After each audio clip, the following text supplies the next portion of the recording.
साथियों, आने वाले समय के अंदर इंडोनेशिया की राजधानी जकार्ता, जो कि हाल ही में सुर्खियों में थी। क्यों सुर्खियों में थी? क्योंकि भारत के द्वारा अपनी पनडुब्बी यहां भेजी गई थी। केवल क्या इतना ही बात था? जी नहीं, दूसरी बात के कारण भी सुर्खियों में थी, और वो ये थी कि यहां पर G20 जो फिलहाल भारत में आयोजित होने जा रहा है, गत वर्ष G20 इंडोनेशिया में ही आयोजित किया गया था। दैट मीन्स भारत की तरह G20 की पूरी time table Indonesia last year देख चुका है। चलिए उससे आगे बढ़ते हैं। ये इंडोनेशिया का मैप है जो आपके सामने दर्शाया जा रहा है। मैप में ये कहां है वो भी हम आपको एक बार दिखाएंगे, लेकिन उससे बड़ी बात ये है, इंडोनेशिया जिसकी राजधानी को आप आज तक याद करते हुए आए हैं कि जकार्ता जिसकी राजधानी है, वो अपनी राजधानी बदलने जा रहा है। बहुत बड़ी सुर्खी है, ये देश अपनी राजधानी बदलने जा रहा है। आपसे मेरा सवाल है, राजधानी तो भारत ने भी बदली थी, कब बदली थी और कब से नई दिल्ली हमारी राजधानी है? कमेंट बॉक्स में बताइए, मैं आपके सवाल के जवाब का इंतजार कर रहा हूं। तब तक आप यह जान लीजिए कि जकार्ता जो कि इंडोनेशिया की राजधानी है, यह परिवर्तित होकर के किसी एक और आइलैंड जिसका नाम बोर्नियो आइलैंड है, वहां जा रही है। आप पूछेंगे ऐसा क्यों हो रहा है? तो वन लाइनर आंसर तो यह है कि यहां पर एनवायरमेंटल इश्यूज हैं। एनवायरमेंटल इश्यूज क्या हैं? संभावित है कि 2050 तक एक बड़ा हिस्सा, लगभग 1/3 हिस्सा जकार्ता का जावा समुद्र के अंदर डूब जाए। जावा सी, उसके अंदर जकार्ता का बड़ा हिस्सा डूब जाए, ऐसा अनुमानित है। तो आज के सेशन में हम ये सारी बातें आपके साथ करने वाले हैं। मेरे बहुत सारे प्यारे साथी जो हैं, इन्होंने 1911 जवाब लिख करके भेज दिया है। एक मित्र ने सुपर थैंक्स में 2000 रुपए भेज दिए हैं, दैट इज अद्वित, और उन्होंने मतलब कुछ लिखा भी नहीं है। तो अद्वित, आपका बहुत बहुत धन्यवाद कि आप हमारे हौसला अफजाई के लिए ये काम कर रहे हैं। Thank you so much. 1911 और लोग लिख रहे हैं तब से ही नई दिल्ली राजधानी के रूप में काम में आना शुरू हो गई। बेटा 1931, 20 साल लगे थे दिल्ली को राजधानी बनने में, ठीक है ना? तो 1931 से इफेक्टिवली ये काम कर रही है। खैर, फिलहाल के लिए हम जकार्ता की चर्चा करते हैं। क्यों जरूरी है यह सेशन जानना आपके लिए? दो बहुत सारे कारण हैं, बड़े कारण हैं। जीएस पेपर 3, देखिए, जहां तक अंतरराष्ट्रीय संबंधों की बात की जाए उसके लिए तो आप इसे जरूरी मानिए, लेकिन आप यह भी जान करके इस सेशन को जानिएगा, क्योंकि यह अपने आप में बायोडायवर्सिटी, एनवायरमेंट, इकोलॉजी, इनके पॉइंट ऑफ व्यू से काफी ज्यादा इंपॉर्टेंट होने जा रहा है। यह क्यों इंपॉर्टेंट हो रहा है, एक बार के लिए जरा पहचानिए और समझिए क्या है पॉइंट। बायोडायवर्सिटी और एनवायरमेंट के पॉइंट ऑफ व्यू से यह पॉइंट ज्यादा इंपॉर्टेंट है, क्योंकि दो बड़े कारण हैं। दो बड़े कारण क्या हैं? पहले मैं मैप दिखाता हूं, फिर दो बड़े कारण की बात करूंगा। आपको ग्लोब दिखाई दे रहा होगा, यहां पर आपने 0 डिग्री इक्वेटर नोटिस करनी है। ये देखिए 0 डिग्री इक्वेटर जाती हुई दिखाई दे रही है, ठीक है? इक्वेटर पर पड़ता है इंडोनेशिया। तो ध्यान से समझिएगा, इक्वेटर की खासियत क्या होती है। इक्वेटर पर, जैसा हमने आपसे हमेशा कहा है कि शाम 4 बजे बारिश होती है, दैट मींस यहां पर रेन फॉरेस्ट पाए जाते हैं। और जब बारिश होती है, तो जब इतनी अच्छी बारिश है और बढ़िया धूप यहां मिल रही है, तो यहां प्लांट की ग्रोथ भी बढ़िया होती होगी। इसी वजह से यहां मिलने वाले जो फॉरेस्ट है वो एवरग्रीन फॉरेस्ट होते हैं। कैसे फॉरेस्ट होते हैं? एवरग्रीन, यानी कभी ना सूखने वाले फॉरेस्ट होते हैं। तो एवरग्रीन फॉरेस्ट इंडोनेशिया में प्रेजेंट है, और यही कारण है कि जो पाम ऑयल है, उस पाम ऑयल के लिए इंडोनेशिया भारत की बहुत बड़ी जरूरत बना हुआ है। मलेशिया और इंडोनेशिया, क्योंकि पाम ऑयल इसी क्लाइमेट के अंदर सबसे ज्यादा पैदा हो रहा है। क्लियर हो गया? अच्छा, फिर मैंने आपसे क्या कहा, बायोडायवर्सिटी के लिहाज से यह क्यों महत्वपूर्ण है? तो यह अपने आप में आपको ज्योग्राफी इटसेल्फ यह समझाती हुई पाई जा रही है कि जब यह इक्वेटर पर है, तो नेचुरली यहां पर बहुत अच्छे सारे पेड़ पौधे होंगे, और जब यहां पर पेड़ पौधे बहुत ज्यादा होंगे तो स्वाभाविक है पेड़ पौधों के अंदर जीव जंतु होंगे, और जब जीव जंतु, कीड़े मकोड़े, एल्गी, फंजी सब यहां पर एक साथ होंगी, तो इस क्षेत्र में रिच बायोडायवर्सिटी होगी। क्या होगा? रिच बायोडायवर्सिटी होगी। बायोडायवर्सिटी का मतलब क्या हुआ? जैव विविधता, यानी जीव जो हैं उनकी विविधताएं होंगी, विभिन्न विभिन्न प्रकार के जीव यहां पर उपस्थित होंगे।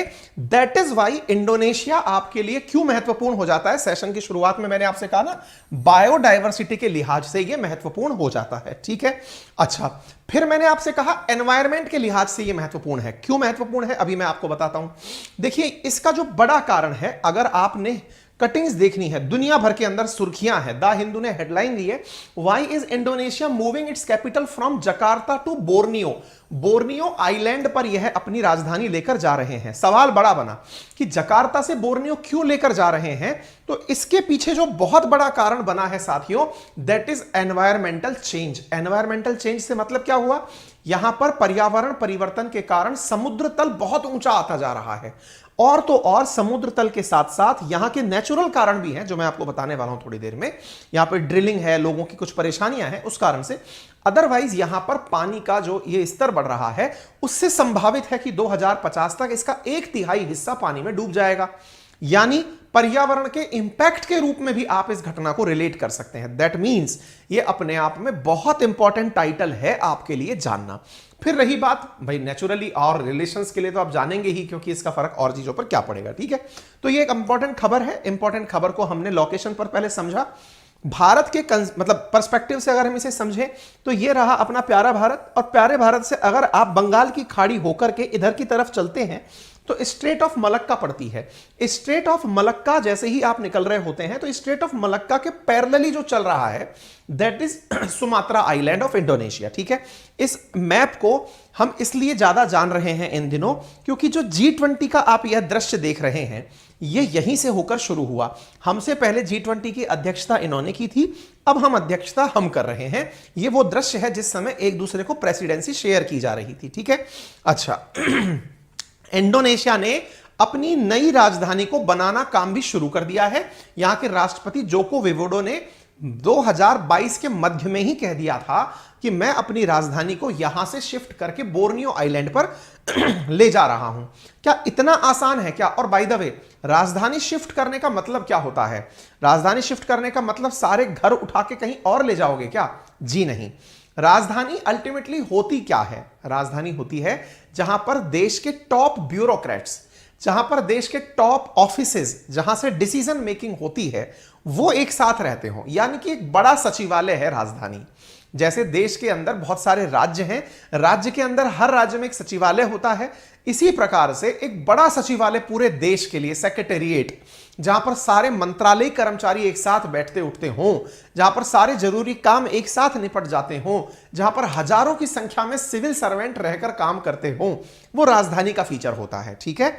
जैसे आपने कहा ना जिला मुख्यालय, जिला मुख्यालय क्या होता है? जिस तरह से जिले के जितने भी बड़े अधिकारी हैं वो एक जिले पर रहकर सारे काम को करते हैं, वैसे ही एक देश की राजधानी में देश के जितने भी बड़े ब्यूरोक्रेट्स हैं वो रह करके अपने सारे काम निपटाते हैं। उदाहरण के लिए दिल्ली ही आप देख लीजिए, जितने भी हमारे मंत्रालय हैं उन मंत्रालयों के विभागीय कर्मचारी वहीं पर बैठते हैं। क्लियर? अब यदि यह ऐसा है तो यहां पर क्या होगा? यहां पर इंडोनेशिया की जकार्ता जो वर्तमान राजधानी है, यहां से लगभग 2000 सिविल सर्वेंट्स को यहां से उठा करके नई राजधानी में ले जाया जाएगा। कब तक ले जाया जाएगा?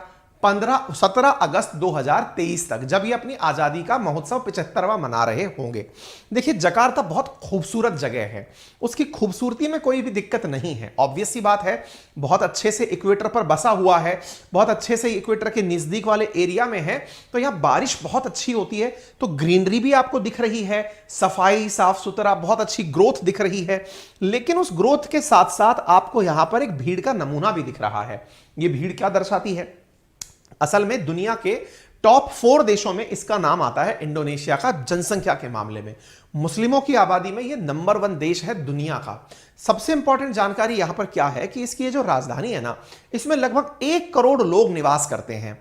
1 करोड़ लोगों की आवश्यकताएं, जिस तरह से आपने देखी हाई राइट्स बिल्डिंग बनी हुई है, तो जल की आवश्यकता होगी। आप में से कुछ लोग कहेंगे खूब पानी बारिश का आता तो है, लेकिन बारिश का पानी आता है उसको ये लोग पीते नहीं हैं, ये ड्रिल करके पानी निकालते हैं। तो हुआ ये कि क्योंकि ये ऑलरेडी आइलैंड पर बसा हुआ देश है, तो ऐसी स्थिति में ड्रिलिंग के कारण यहां से जो पानी निकाला गया उससे वाटर कंटेमिनेशन बहुत ज्यादा हो गया, नंबर 1। नंबर दूसरा, चूंकि ये बारिश वाले क्षेत्र में बसा हुआ क्षेत्र है, और जब भी नवनिर्माण कार्य होते हैं तो निर्माण कार्यों में जो वाटर सीपेज का एरिया होता है ना, वो छोड़ा ही नहीं जाता। उदाहरण के लिए कभी भी आप बारिश के समय पर दिल्ली की खबर समाचार उठाकर देख लीजिएगा, आपको केवल एक लाइन दिल्ली के अंदर सुनने को मिलती है, और वो क्या?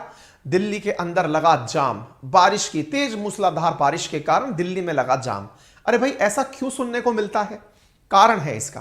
कारण यह है कि वो पानी जो बरसा है ना, उसको जमीन में जाने का रास्ता नहीं दे रहे हो आप। रास्ता कहां से मिलेगा? क्या रास्ता छोड़ना पड़ेगा क्या? जी हां, आपको रास्ता छोड़ना पड़ेगा ताकि वो वाटर परकोलेट होकर नीचे जाए। क्यों नहीं छोड़ते? होता क्या है, आप दिल्ली को ध्यान से अगर कभी घूमने जाएं तो आप पता करेंगे कि वहां मैक्सिमम जगह या तो सड़कें बनी हुई हैं, जहां सड़कें नहीं बनी हैं वहां कंक्रीट की मतलब प्रॉपर तरीके से मतलब चलने वाले पेडेस्ट्रेन्स बने हुए हैं, जहां पेडेस्ट्रेन्स नहीं बने हुए हैं वहां बिल्डिंग्स बनी हुई हैं। यानी लगभग एक एक इंच जगह शायद वहां पर नॉर्मल मिट्टी वाला क्षेत्र देखना दुर्लभ हो जाए, क्योंकि सब तरफ कंक्रीट का जंगल बन गया है। कंक्रीट जब पूरी सतह पर आ गई तो वो जो बारिश का पानी बरसा वो जमीन में जाएगा कैसे? जब वो जाएगा नहीं तो पानी सड़कों पर रहेगा। दिल्ली से भी बदतर हालात यहां हैं। क्यों? क्योंकि दिल्ली में कभी कभार बारिश आती है, कुल मिला के 2-3 महीने का बारिश का मौसम इंडिया में रहता है। यहां तो एनी टाइम शाम 4 बजे बारिश आती है। ऐसी स्थिति में इस बारिश के चलते यहां उस पानी को, क्योंकि देखो निर्माण से आप एक चीज दिमाग में ले आएंगे कि जब निर्माण अत्यधिक हुआ होगा तो निश्चित ही जमीन यहां पर खाली बची नहीं होगी, और जब जमीन नहीं बची तो जो पानी गिरा वो पानी जमीन के अंदर नहीं जा पाया। इसलिए यहां की एक बहुत बड़ी प्रॉब्लम क्या बन गई? वाटर लॉगिंग की समस्या। वाटर लॉगिंग का मतलब समझ रहे? पानी का इकट्ठा हो जाना, और वो पानी का इकट्ठा हो जाना यहां की जो आबादी है उसके लिए इतना नुकसानदायक है कि सालाना इनकी जो मतलब जीडीपी है ना, उस जीडीपी को केवल पानी सड़कों पर इकट्ठा हो जाने के कारण जकार्ता में $4.5 बिलियन का नुकसान उठाना पड़ता है। अब आप पूछेंगे ये कैसे? पानी इकट्ठा होने से नुकसान कोई भला कैसे उठा सकता है? साथियों, जब पानी इकट्ठा होगा तो ट्रैफिक जाम होगा। ट्रैफिक जाम होगा तो जो काम कर्मचारी 8 घंटे में ऑफिस जाके बाकी ऑफिस से घर आके कर सकता था, वहां जाम में रहने के भी अतिरिक्त 2 घंटे बढ़ते चले गए। जस्ट लाइक इंडिया में बेंगलुरु में इन दिनों ट्रैफिक जैम की बहुत बड़ी समस्या है। सिमिलरली मुंबई, सिमिलरली दिल्ली, यहां पर हो क्या रहा है कि जो एक्टिव आवर्स हैं जिसमें व्यक्ति काम कर सकता है वो आवर्स उसके जैम में निकल जा रहे हैं। सुबह उसको सुबह जब फ्रेश वो जग के निकला 9 बजे ऑफिस के लिए तो 2 घंटे के जाम में तो उसकी पूरी एनर्जी ड्रेन हो गई। तब ऑफिस पहुंचा हारा थका पहुंचा, फिर ऑफिस से घर जाने की चिंता। अदरवाइज इस चीज को मैनेज करने के लिए ट्रांसपोर्टेशन की व्यवस्थाएं भी कर दी जाएं तो भी बारिश के कारण उन्हें भी दिक्कत उठानी पड़ती है। कुल मिलाकर यहां का एस्टिमेशन है कि लगभग $4.5 बिलियन सालाना इन्हें केवल वाटर लॉगिंग और इस प्रकार की समस्याओं के कारण दिक्कतें उठानी पड़ रही हैं। तभी तो इन्होंने प्लान किया है $33 बिलियन खर्च करके नई राजधानी बनाने का, जिसमें 65% स्थान ऐसा होगा जो रीफॉरेस्टेशन के साथ अश्योर किया जाएगा कि उसके फॉरेस्ट को नुकसान ना पहुंचे, अर्थात फॉरेस्ट के साथ साथ एनवायरमेंटल इंपैक्ट क्रिएट ना हो। उम्मीद है कि आप सारे तथ्यों को एक साथ कनेक्ट कर पा रहे होंगे। ठीक है, प्रवीण कुमार मिश्रा सवाल पूछ रहे हैं कि सर कल की क्लास क्यों नहीं हुई? मैंने आपको सेशन के शुरुआत में बता दिया। थोड़ा सा समय निकालकर पेशेंस के साथ सेशन की शुरुआत में पहुंचकर देख लीजिए। बीच में अपनी बात रखी जाए ये सही बात जरूरी नहीं है, है ना? एक बार देख लीजिए बेटा। तो मैंने आपके सामने इंडोनेशिया को यहां पर दिखा दिया। इंडोनेशिया एक आसियान कंट्री मेंबर है, यानी association of south eastern Asian nation, जो कि 10 देशों का समूह है, उसके अंदर शामिल है। तो ये रहा इंडोनेशिया। इंडोनेशिया के आसपास के अन्य जो देश हैं, जैसे कि सिंगापुर आपको यहां पर दिखाई दे रहा है, मलेशिया दिखाई दे रहा है, ब्रुनेई दिखाई दे रहा है, ये सारे वो देश हैं जो एक साथ ही एक जैसा क्लाइमेट शेयर करते हैं। यहां पर सिंगापुर के समीप जकार्ता के अंदर हमने सारी बातें करी। ये रहा जकार्ता आपके सामने। फिलहाल जो बातें हो रही हैं वो जकार्ता से निकल करके इस आइलैंड पर जाने की हो रही हैं। तो आप इधर देख लीजिए, जकार्ता से मतलब बोर्नियो जाने की बात हो रही है, और बोर्नियो में जिस जगह जाने की बात हो रही है उसका नाम है नूसंतारा, यानी नया संतरा, न्यू संतरा यानी नूसंतारा। नूसंतारा नामक स्थान पर जा रहा है। कौन जा रहा है? नूसंतारा नामक स्थान पर इंडोनेशिया अपनी राजधानी बना रहा है। क्लियर हो गया? क्यों बना रहा है? उम्मीद है मैंने आपको कारण दे दिया। यहां पर कुल मिलाकर के 17,508 आइलैंड हैं और इस देश की आबादी 27 करोड़ है और यह दुनिया की सबसे बड़ी मुस्लिम आबादी वाला देश है। फिलहाल राजधानी जकार्ता है। संभावित है कि जब ये मतलब 2050 तक इन्होंने टारगेट ले रखा है कि हम तब तक शिफ्ट हो जाएंगे। फिलहाल के लिए हम काम करना अगली साल से शुरू कर देंगे। ठीक है, तो यहां पर कौन से बड़े और प्रमुख आइलैंड हैं? देखिए, मैंने आपसे क्या कहा, 17,000 17,500 आइलैंड्स हैं उनमें से जो प्रमुख आइलैंड्स हैं जैसे सुमात्रा है, जैसे जावा है, जैसे ये बोर्नियो है, ये जो कैलिमेंटन आइलैंड है ना, ये जो आप देख रहे हैं दैट इज बोर्नियो है ना, इसी का नाम पुराना बोर्नियो है। इसी के साथ साथ बाली है, सबमावा है, फ्लोरेस है, लॉम्बैक है, सुम्बा है, तिमोर है, बंदा आइलैंड है, सुलावेसी है जिसे सेलिबीस कहते हैं। ये प्रमुख आइलैंड्स हैं जो कि यहां पर स्थित हैं। यानी एक प्रकार से जैसे हम यूनाइटेड किंगडम के बारे में बोलते हैं ना कि it's A union of kingdoms, ऐसे ही इंडोनेशिया के बारे में बोल सकते हो इट्स ए मतलब ओशियन ऑफ आइलैंड्स। तो यहां पर इतने सारे आइलैंड्स हैं इंडोनेशिया के अंदर, ठीक है। तो कहां से कहां जा रहे हैं ये लोग? जकार्ता से निकल करके इस जगह जा रहे हैं, ठीक है। नुसंतारा नामक स्थान है, यहां जा रहे हैं बोर्नियो आइलैंड के ऊपर। आप पूछेंगे तो क्या जनता भी शिफ्ट होगी यहां से यहां जाने में? नहीं भाई, जनता शिफ्ट नहीं हो रही है, असल में ऑफिसेस शिफ्ट हो रहे हैं जिनमें सिविल सर्वेंट्स काम करते हैं, वो यहां की जगह दूसरी जगह काम करने जाएंगे। क्लियर हो गया? क्यों जाएंगे वो मैंने आपको कारण बता दिया। तो इन्होंने प्रॉपर तरीके से लास्ट ईयर 2022 में ही एक लॉ पास करके अपने द्वारा रिलोकेट करने के लिए कैपिटल को बोर्नियो शिफ्ट करने के लिए कार्य कर दिया था, ठीक है साहब। तो अब मैं आपको वो तस्वीर दिखा रहा हूं जिससे आप ये अंदाजा लगाएंगे कि ये कैसे सिंक हो रहा है। आप यहां पर देखिए, आपको एक फिगर लिखा दिखेगा, रेड डॉट जो दिखा रहा है 2 इंच प्रति वर्ष के हिसाब से जकार्ता सिंक हो रहा है। अब इस सिंकिंग को फील करने के लिए आप यहां पर रेड डॉट्स टाइम के साथ बदलते हुए देखिए। 1984 से 91 में जहां रेड डॉट्स की संख्या कम थी, अब 2000 देखिए 1984 से 91 में रेड डॉट्स और 2010-11 में रेड डॉट। क्यों? क्योंकि जकार्ता पे जावा सी का पानी चढ़ता जा रहा है। ऐसा क्यों हो रहा है? समुद्र का जल स्तर क्यों बढ़ रहा है? वेरी मच मतलब सेल्फ अंडरस्टूड होने वाली बात है कि ग्लोबल वार्मिंग के कारण जो ग्लेशियर्स पहाड़ों पर पिघल रहे हैं, उनका पानी पिघलकर समुद्रों में जा रहा है और समुद्र का जल स्तर निरंतर बढ़ रहा है। और इसके बढ़ने से यहां पर जल स्तर के कारण ये निशान देखने को मिल रहे हैं। ये तो हुआ 2 इंच प्रति वर्ष के हिसाब से डूबने वाली जगह। दूसरा जो आप येलो डॉट देख रहे हैं दैट इज 2 इंच से कम जो डूब रहे हैं उनके बारे में, लेकिन उसकी भी संख्या अगर आप देखें तो पर्याप्त समझ में आती है। यानी कुल मिलाकर के जकार्ता पानी में डूब रहा है, यह किसी से छुपा हुआ नहीं है। क्लियर है? तो ऐसी स्थिति में यह पूरी तरह से इसका 1/3 हिस्सा, यानी जकार्ता का 1/3 हिस्सा जो है वो डूब जाएगा वर्ष 2050 तक। ऐसी यहां पर पूरी तरह की कैलकुलेशन है। क्लियर? अच्छा, अब एक चीज यहां पर और जान लीजिए, क्या यहां पर कोई और भी आइलैंड ऐसा है जो इस प्रकार की परेशानी का सामना कर रहा हो? बिल्कुल है। जैसे राइजिंग सी लेवल ने इंडोनेशिया के 2 आइलैंड्स को 2020 में डुबो दिया था। आप यहां पर खबर देखते हैं, एनवायरमेंट के द्वारा लिखी गई थी। एक बैटेट करके आइलैंड था और एक गुंडूल करके आइलैंड था। 2020 में इन 2 आइलैंड्स को इंडोनेशिया में डूबना पड़ा।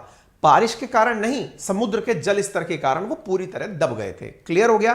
तो ये हमने आपको बता दिया। तो अब यहां पर आपको मैं सारे आइलैंड्स की थोड़ी बहुत की स्थिति नहीं, लेकिन जो चर्चा में उनकी जानकारी दे देता हूं। येलो डॉट दिखाता है कि ये बिलो सी लेवल चले गए हैं और ये बेयरली अबव सी लेवल है, यानी हल्के से समुद्र तल से ऊपर हैं, यानी इनका नंबर कभी भी आ सकता है। ठीक है? जो कंजेशन के कारण होने वाली समस्या है वो मैंने आपको बता दिया कि यहां पर कितनी परेशानियां हो रही हैं। यहां पर जो सी लॉगिंग के अंदर वाटर लॉगिंग की समस्या है, उसके कारण जो हालात देखने को मिलते हैं, उसके कारण इनकी इकोनॉमी को $4.5 बिलियन का सालाना नुकसान होता है। यह हमने तथ्यात्मक जानकारी आपको दे दी।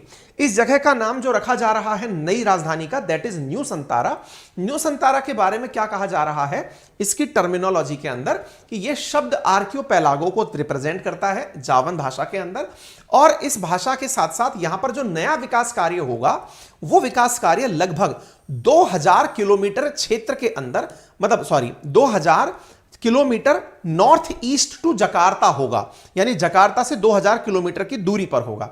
हम एक फिगर ढूंढ रहे थे कि जो विकास कार्य न्यू संतारा के अंदर होगा वो लगभग कैसा होगा। भाई ऑब्वियस सी बात है, इंडोनेशिया एक ऐसी सिटी है, इंडोनेशिया एक ऐसा देश है जो पूरी तरह समुद्र से घिरा है, तो निश्चित ही उसको अपने लिए कुछ ट्रांसपोर्टेशन के लिहाज से भी काम करने होंगे, सिटी डेवलपमेंट के हिसाब से भी काम करने होंगे। लगभग $33 बिलियन खर्च होगा, तो उस हिसाब से उसे काम के बारे में सोचना भी होगा। तो जब कैलकुलेशन हम निकाल रहे थे तो हमने देखा कि जो नई सिटी डेवलप होने जा रही है वो लगभग 1200 से 1400 स्क्वायर किलोमीटर एरिया में डेवलप होगी। 1200 से 1400 स्क्वायर किलोमीटर एरिया में इनकी न्यू कैपिटल डेवलप होगी।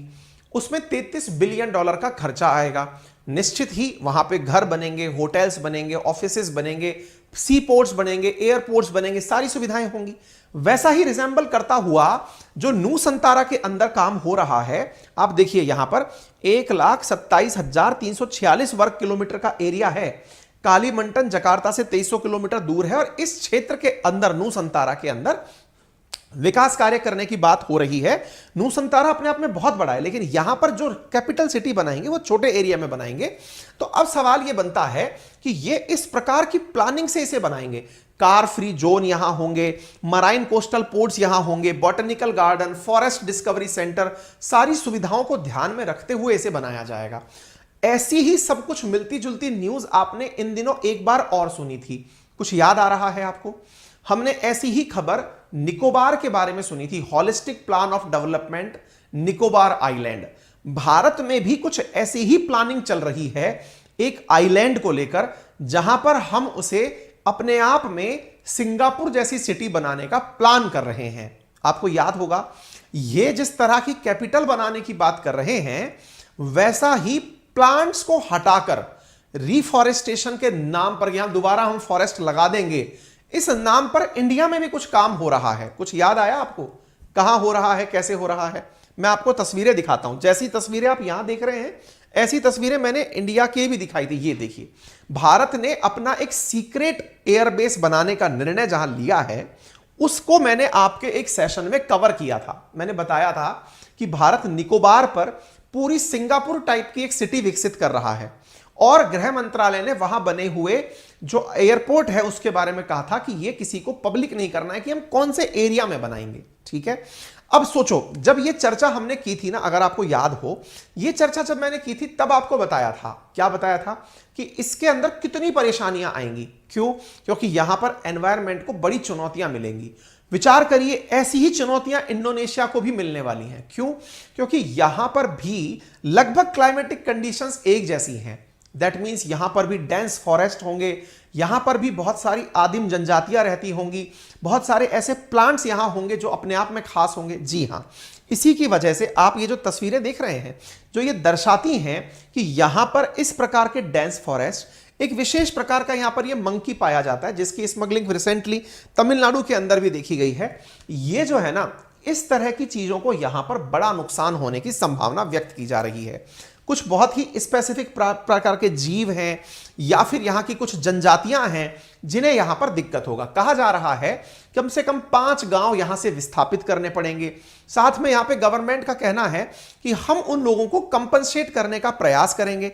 मतलब यहां के कुछ चीजें ऐसी हैं जिनमें लोग मानकर चल रहे हैं कि दिक्कतें आएंगी और $33 अरब का खर्चा आएगा, लोगों को कंपनसेट किया जाएगा और जो फॉरेस्ट को नुकसान होगा उसको भी रीस्टोर कर दिया जाएगा। लेकिन कहां किया जाएगा यह किसी को नहीं पता है। ठीक है, तो आपको नया कारण पता चल गया, रिजेंबलेंस पता चल गया। अगर ऐसा है तो अब मैंने आपसे सेशन की शुरुआत में एक सवाल पूछा था, भारत ने अपनी राजधानी कब बदली थी? तो देख लीजिए, भारत में राजधानी शुरुआत से नई दिल्ली नहीं थी बल्कि कोलकाता थी। 11 दिसंबर 1911 को जॉर्ज पंचम ने इसे दिल्ली शिफ्ट करने का ऐलान किया था। कारण क्या था? दिल्ली अगर मैप में देखोगे तो तुलनात्मक रूप से ज्यादा केंद्र में पड़ती है, जबकि कोलकाता एक तरफ फार ईस्ट में पड़ जाता है। इसी चीज को ध्यान में रखते हुए अंग्रेजों ने केंद्र को ध्यान में रखते हुए दिल्ली को बनाया था और दिल्ली को बनाने का काम लगभग 20 साल तक चला था। 13 फरवरी 1931 को नई दिल्ली देश की राजधानी बनकर तैयार हुई थी। ऑलमोस्ट ऐसा ही जकार्ता के साथ हो रहा है। 2022 में इन्होंने कानून पारित किया है। 2050 तक की इनको संभावना है कि हम यहां पर पूरी तरह शिफ्ट हो जाएंगे, लेकिन ऑफिशियल इनॉग्रेशन इसका नेक्स्ट ईयर 17 अगस्त को ही कर दिया जाएगा, ऐसा यहां पर न्यूज निकल कर आ रही है। ठीक है, कमेंट बॉक्स में आपके लिए हमारा एप्लीकेशन पिन किया हुआ है, जहां पर हिस्ट्री, ज्योग्राफी, पॉलिटी, इकोनॉमी के बैचेस जो हमारे पेड कोर्सेज में उपलब्ध हैं वो आपको उपलब्ध कराए जा रहे हैं। कहां पर? हमारे एप्लीकेशन RNA बाई अंकित अवस्थी पर। ठीक है, आपके मन में अगर कोई डाउट है कि ये पढ़ाने का लैंग्वेज क्या होता है, तो बाईलैंग्वेज होता है। PDF बाईलैंग्वेज दी जाती है, क्लास लाइव और रिकॉर्डेड चलती हैं, शाम 8:30 बजे क्लास होती है, मंडे टू फ्राइडे चलती हैं। लेकिन इस बार एक सैटरडे के दिन भी मैं क्लास ले लूंगा क्योंकि वो एक दिन क्लास नहीं हो पाई थी इस वजह से। ठीक है, अधिक जानकारी के लिए आप हमारी टेक्निकल टीम को इन नंबर्स पर कॉल कर सकते हैं, सुबह 8 से शाम 8 बजे तक। अपना ख्याल रखें, बड़ों का सम्मान करें, छोटों को प्यार दें, अपना व्यक्तित्व इस प्रकार से विकसित करें कि महिलाएं आपके साथ सुरक्षित और सम्मानित महसूस करें। धन्यवाद।